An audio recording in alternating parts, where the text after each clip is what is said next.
Merci, Monsieur le Président. Ma question s'adresse à Monsieur le Premier ministre. Tout d'abord, comme vous, Monsieur le Président, je voudrais avoir une pensée pour les victimes de l'incendie meurtrier de cette nuit à Paris et rendre hommage à l'action et au courage sans faille des pompiers qui sont intervenus. Monsieur le Premier ministre, votre ministre du Budget a annoncé vouloir abaisser le plafond des niches fiscales. Cette déclaration prépare, sans dire, une nouvelle augmentation d'impôts pour les Français. Cette hausse d'impôts déguisée serait d'autant plus inacceptable qu'elle va frapper une nouvelle fois les classes moyennes.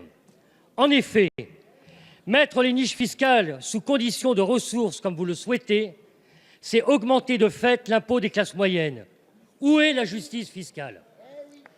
Car, Monsieur le Premier ministre, quelle niche fiscale allez-vous raboter?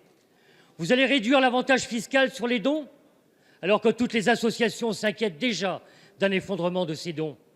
Vous allez réduire les avantages fiscaux sur le logement des particuliers, alors que l'on assiste à une baisse très préoccupante de la construction en France.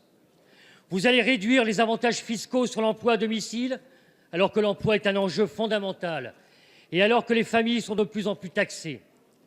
On parle de niches fiscales, mais ces niches sont aussi des aides, elles-mêmes déjà destinées à réparer certaines injustices fiscales. Les conséquences d'un tel coup de rabot pourraient être désastreuses.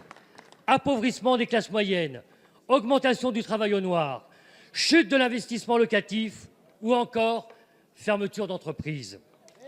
Le mouvement des Gilets jaunes a mis en avant le ras-le-bol fiscal des classes moyennes et l'injustice de vos décisions en matière fiscale.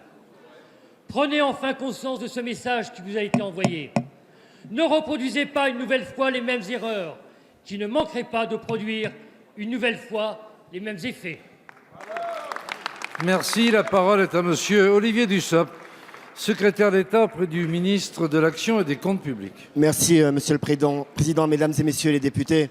Tout d'abord, Monsieur le Président, permettez-moi de dire au nom du gouvernement combien nous partageons les mots que vous avez eus pour les victimes du drame survenu ce matin, sur les lieux duquel Christophe Castaner et Julien Denormandie se sont rendus dès qu'ils ont été informés.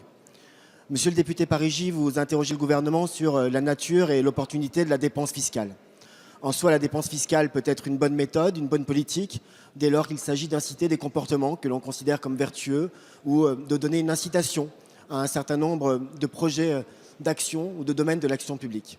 Force est cependant de constater, monsieur le député, que depuis plusieurs années maintenant, la multiplication des niches fiscales s'est traduite à la fois par le démembrement de plans entiers de notre fiscalité, s'est traduite par une forme d'illisibilité, voire d'incohérence, puisque parfois nous affichons des taux de prélèvement particulièrement élevés, mais avec en contrepartie des niches fiscales qui servent finalement de soupape et de décompression à des taux qui sont élevés de manière uniquement faciale.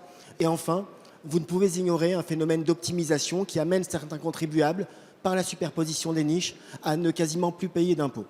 Pour illustrer cette inégalité de la répartition des dépenses fiscales, il faut avoir en tête que les 10% de ménages les plus favorisés profitent, si l'on peut dire, de 50% des 14 milliards d'euros de niches fiscales sur le seul impôt sur le revenu.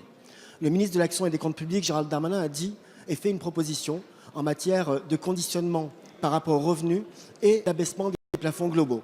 C'est une proposition que l'on doit discuter, que l'on doit étudier, avec un objectif: faire en sorte que nous puissions continuer à diminuer les prélèvements obligatoires et en aucun cas taxer plus fortement les classes moyennes, avoir un objectif de justice et d'égalité.